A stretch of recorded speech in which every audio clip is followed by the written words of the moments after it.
ফাতেমা কাঁদতেছে, সমস্যা নেই। লুসনি নিয়ে এসে তুলবি, হাত দিয়েই তোলে, ঠান্ডাই থাকে।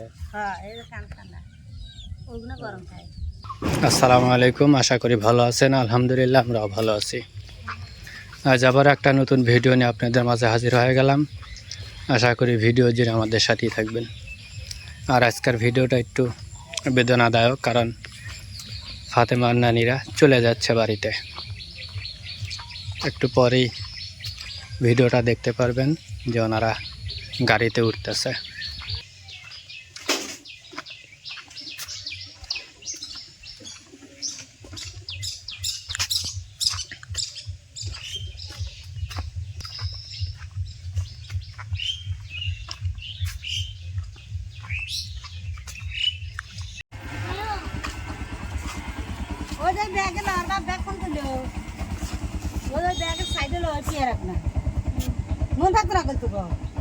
ফাতেমাকে পাঠা দেবো।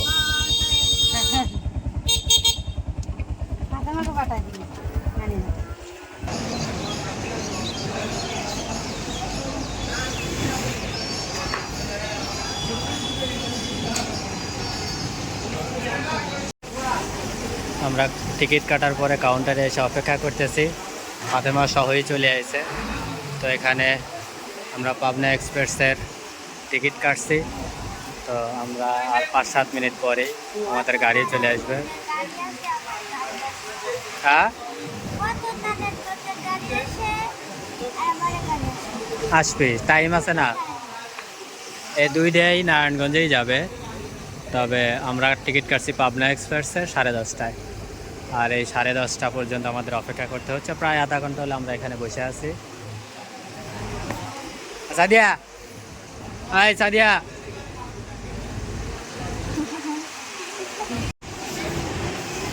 ফাতেমা খালি অপেক্ষা করতেছে, চলে গেলেই মন খারাপ হয়ে যাবে। তাড়াহুড়া করে বের হয়ে আসছে, তো মানে ঘুম থেকে উঠছে লেট করে, যার জন্য তাড়াহুড়া করে বের হয়ে আসছে। এই যে একটা গাড়ি চলে যাবে, ওই পিছনে আর একটা, সবই নারায়ণগঞ্জের গাড়ি। বাট আমাদের গাড়িটা এখনও উপস্থিত হয়নি। আমরা প্রায় আধা ঘন্টা হলে অপেক্ষা করতেছি। গাড়ি আসবে কিন্তু আসতেছে না। পাবনা এক্সপ্রেস এই গাড়িতে আমার শাশুড়িরা চলে যাবে।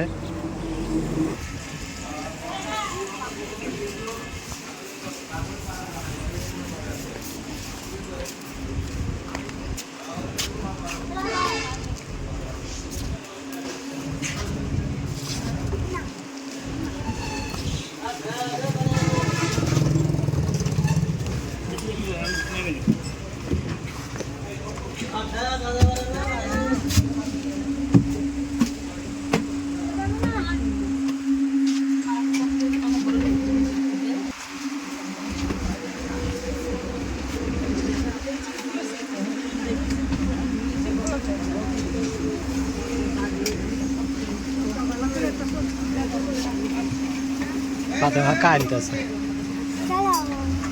সমস্যা নেই।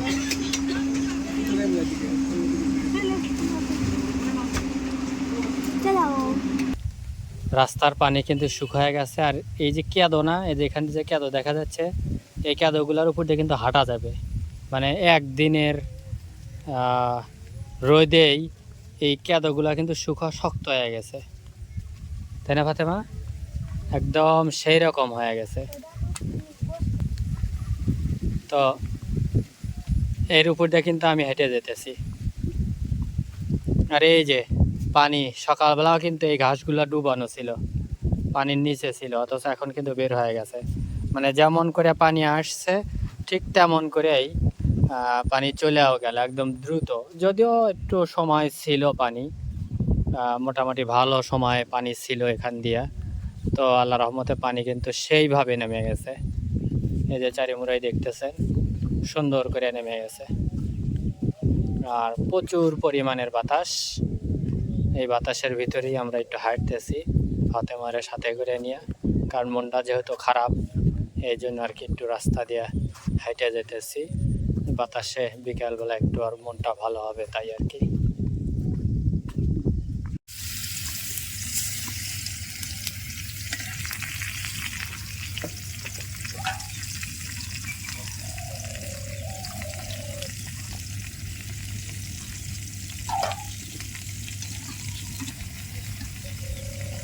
আসসালামু আলাইকুম বন্ধুরা, আশা করি আপনারা ভালো আছেন। আমরা ভালো আছি। আজকে আমরা রান্না হলো পাঙ্গাস মাছ, পেঁয়াজ দিয়ে ভুনা করবো, মাছটা হলুদ মরিচ দিয়ে মাহায়া বাইতেছি। হাতে মাছ পছন্দের মাছ আর রয়েছে এক টোকলা। বসো, তুললি এসে বসাম। আজকে সবগুলিরই মন খারাপ, কারণ বাড়িতে কেউ নাই, কুটুম নাই। সব চলে গেছে আজকে। আর আর এক বিপদ হলো, আজকে গাড়ি তুলে দিয়ে ভুল করছি। সেই ভুলটা হলো আমরা জানি না, কারণ আমরা আসলে এত খবর দেখি না। মানে মানুষ অনেকেই পত্রিকা পড়ে, টিভিতে খবর দেখে, কত কিছু না, এইগুলো আবার ফের আমরা খুব একটা দেখি না। সমস্যা হয়েছে, ফাতেমার নানিকে আমরা গাড়ি তুলে দিয়েছি সকালে, তুলে দিয়ে ফাতেমাকে নিয়ে একটু মার্কেটে গেছিলাম। ফাতেমার নানি টাকা দিছে, ওই টাকা দিয়ে যে ফাতেমাকে একটা জামা কিনে দিছি, আরও 2টা কাপড় কিনে দিছি, যেটা দিয়ে জামা বানাইবো, নায়রা। এখন বাড়িতে আসার পরে শুনি যে ওনারা নাকি অর্ধেক রাস্তা যায়া আটকায় রয়েছে, আবদুল্লাপুর যায়া পরে আটকায় রয়েছে। কি জন্য? কয় গাড়ির জাম, রাস্তা বন্ধ। রাস্তায় বলে কি হয়েছে, আর তো মহিলা মানুষ এত কিছু বোঝে না। এখন আমি ঘুমায় রয়েছিলাম, পরে ফাতেমার আম্মু আমারে ডাক দিছে, উঠছি। ওঠার পরে ফোন দিছি, ফোন দেওয়ার পরে শুনলাম যে রাস্তায় কি হয়েছে। বললাম তাহলে একটু খবর দেখি কি হয়েছে, একটু জানি। পরে খবর দেখতে যায় তো আমি হতাশ। আসলে এরকম যদি জানতাম আগে থেকে, তাহলে অবশ্যই পাঠাইতাম না, মানে যেতেই দিতাম না। আজকে এই সমস্যার সমাধান হলে তারপরে যেতে দিতাম, কারণ রাস্তায় সমস্যা হতেই পারে। এখন আর কি করা, অপেক্ষা করতে করতে করতে করতে রাস্তায় গাড়ি ছাড়ে না, পরে নাকি ওরা ওখান থেকে আর একটা বাসে উঠছে, যেটা কিছু দূর রাস্তা নিয়ে যাবে। তো এইটাও রাস্তায় জামে পড়ে রয়েছে। একটু আগে ফোন দিছিল। তো এখন আল্লাহ আল্লাহ করে সবাই দোয়া করবেন যেন ঠিকঠাক মতো বাড়িতে পৌঁছায়, কারণ সবারই মন খারাপ, নাকি ফাতেমা? এমনি তো ফাতেমা আসলে বাসে তুলে দেওয়ার পরে কান্নাকাটি করছে। তো এখন বাড়িতে আসার পরে আর এক দুঃসংবাদ। এই জন্য আর কি, আসলে মানে দুঃখের ভিতরেও কি বলবো, আর বলার কিছু নেই। আর আপনাদের সাথে সবসময় আমরা প্রতিদিন নিত্যদিনের যে কার্যক্রম, এগুলো আমরা শেয়ার করে থাকি। এই জন্যই আর কি আসলে আজকেও দুঃখের বিষয়টাও শেয়ার করতেছি। বাবা, এত কস্তুরি কোন থেকে আসলো? কস্তুরি তো সেই বড় বড় কস্তুরি।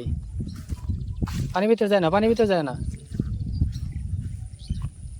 অনেকগুলা কস্তুরি এসে এখানে জমা হয়েছে, আর পানি একদম টলটা। ও মা, গা দিয়ে কস্তুরি, খালি সারি মুড়া কস্তুরি আর কস্তুরি পানির ভিতরেও।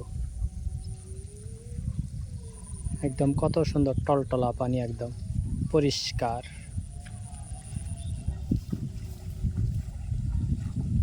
ওই যে আমার এক ভাই বিড়ি খাইতেছে আর ধুমালি আসতেছে। তো বাজারে যাই নাই, এই যে এখন ঘরে যা আসলে তাই দিয়েই রান্না করতেছে পাঙ্গাস মাছ। শুধুমাত্র বুনা করব, কারণ অন্য কোনো তরকারি আজকের মতো আপাতত নাই। আর বাজার করলে তারপরে গা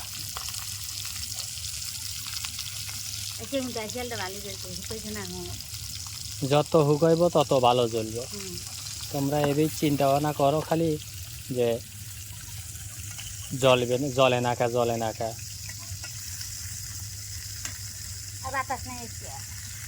বাতাস কম আছে, তারপরে চুলাটা যত শুকাইব, কারণ নিচে তো পানি রয়েছে, নতুন মাটির পান না। এরপরে তুমুল হারে বৃষ্টি হয়েছে, নিচে যখন শুকায়া টনটা নয় যাবো না, তখন এমনি খুব ছেড়ে জ্বলবো। আমরা এখন বাড়ির দিকে যেতেছি। এই যে সূর্যের তাপ প্রচুর, সারাদিনই প্রচুর হারে গরম গেছে। তো এই গরমের ভিতরেই হেরা তো ফাতেমার নানিরা তো রাস্তায় পড়ে রয়েছিল। এখন অবশ্য বাড়ি পৌঁছায় নাই, বাড়ি পৌঁছাইতে হয়তো রাত 8টা বেজে যাবে। তো এরই ভিতরেই আমরা বাড়িতে টেনশনেও আছি, রান্নাবাড়িও চলতেছে, কারণ খাওয়া তো লাগবেই যেহেতু পেট আছে। তো আপনারা দোয়া করবেন যেন আল্লাহ তাআলা যেন সুস্থ আলে বাড়িতে পৌঁছায়। ফাতেমার মুখ শুকনা টেনশনে, শুধুমাত্র নানিরা কখন বাড়িতে পৌঁছাইব, কখন বাড়িতে গিয়ে কইব যে নানি ঠিক মতো আমরা বাড়িতে আসছি, এই টেনশনে।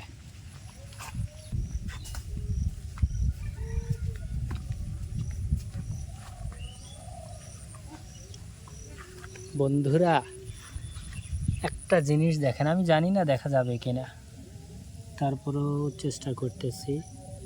পুনা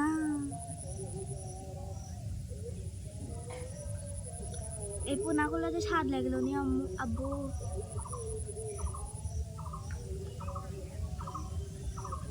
তোরা এখানেই থাকিস, কয়দিন পর তো করে দৌড়ে বেজে বেজে খাম। একটু বড় হয়েছে, আরো 5-7 দিন লাগবে আর বড় হতে, বুঝছো? টাকি মাছের পোনাগুলা আব্বু আব্বু আর দিও না বাবা। টাকি মাছের পোনা কিন্তু বন্ধুরা অনেক অনেক, শুধু এখানে না, ওই সাইডে দেখছিলাম হ্যাঁ ওরা হিন্দে ঘুরতেছে হয়তো, বা নাকি আরো আছে, যেখানে তাকাবেন সেদিকে এরকম ছোট ছোট পোনা অনেক আছে। এদের কেবল এই দেখো ছোট ছোট মাথা হয়েছে, বুঝছো? কেবল মানে হয়তো অল্প কিছুদিন হলে ওরা জন্মিছে। হ্যাঁ, তো আরো সময় লাগবে এদেরকে খাওয়ার উপযুক্ত হইতে। আর এই জায়গায় থেকে মারা প্লাস পয়েন্ট হলো, এখানে আমি একটু কাছে নিয়ে দেখাইলাম যে টাকি মাছটা এখানে আছে কিনা, কিন্তু টাকি মাছটা আমরা খুঁজে পেলাম না। কারণ এখানে যে এইটুকু এই পানিটা নেমে চলে যাব, তো নেমে গেলে কিন্তু এই মাছগুলা আসলে এখানে থাকবে না। সাপ ব্যাং ধরছে না ব্যাং সাপ ধরছে? সাউন্ড যে করলো, সাউন্ড করছে সাপ না ব্যাং? আচ্ছা ব্যাং করছে, কিন্তু এখন সাপ ব্যাং ধরছে না ব্যাং সাপ ধরছে? দুইজন কি দোষ? চলো চলো চলো, থাকো ওরা গুরুকো।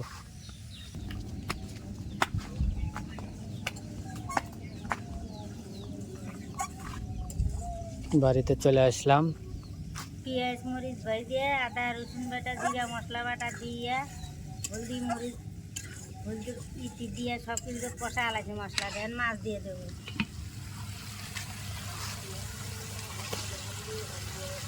জিরের গুঁড়ো মাছের হাতে ও রেতে একবারে দিয়ে দিছে, দিয়ে ডালামালা কষা দিয়ে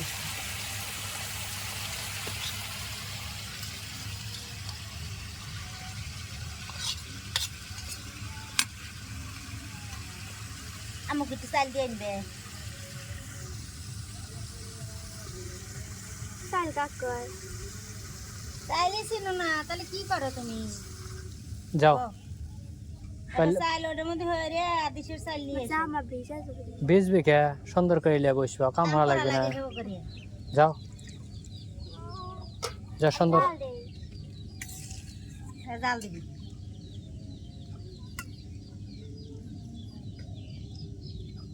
দুইজনে এদিকে থাকো।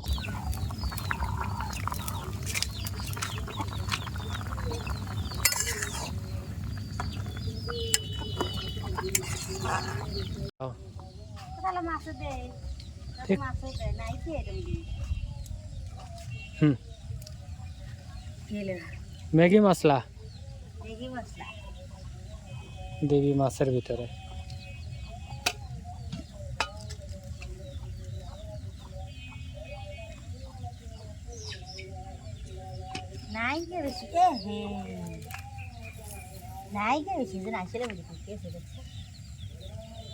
মাথা পুড়িয়ে গেছে না?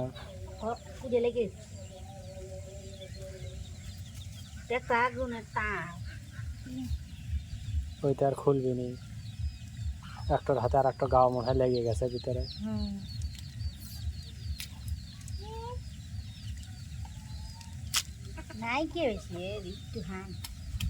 ওইটুকুই ঘিরান করবি, বেশি যাইও না, আবার ওর হাতে কালি থাকলে এগুলো পড়বি না।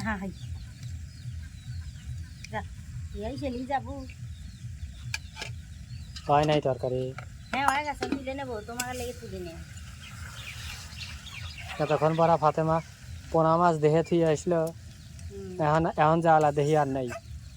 কোন হারাবরি খুঁজলাম তা পেলাম না। এ যে আমার এমুরা হয়েছে দেখে তো একটু বড় হয়েছে না, এগুলি মারবো না। এক মাপেরই আজ হাকিম বলে আজকে একটা মারছে বড় বড়টা। ওই তো 5-7 দিন গেলি কলো সবগুলি ওই এই পোনা যে ছাড়ছে না 5-7 দিন গেলি বড় হয়ে যাবি তখন খাওয়া যাবে আমি খাওয়া যাবে আমার কাছে চতুন রোজ হয়ে গেদাটো ও যখন দিয়ে জালে লিয়ে ঘুরলো ওই গেদাটো জানি না ওই যে ও নাজমুলের নাজমুল বাগনা। তো মাছ মারেই তরকারি হয়ে গেছে তুলে নিলাম লুসনি লিয়ে এসে তুলবি, হাত দিয়েই তোলে। যেটা দিই তোলা যায় সবাই চলে ঠান্ডাই থাকে।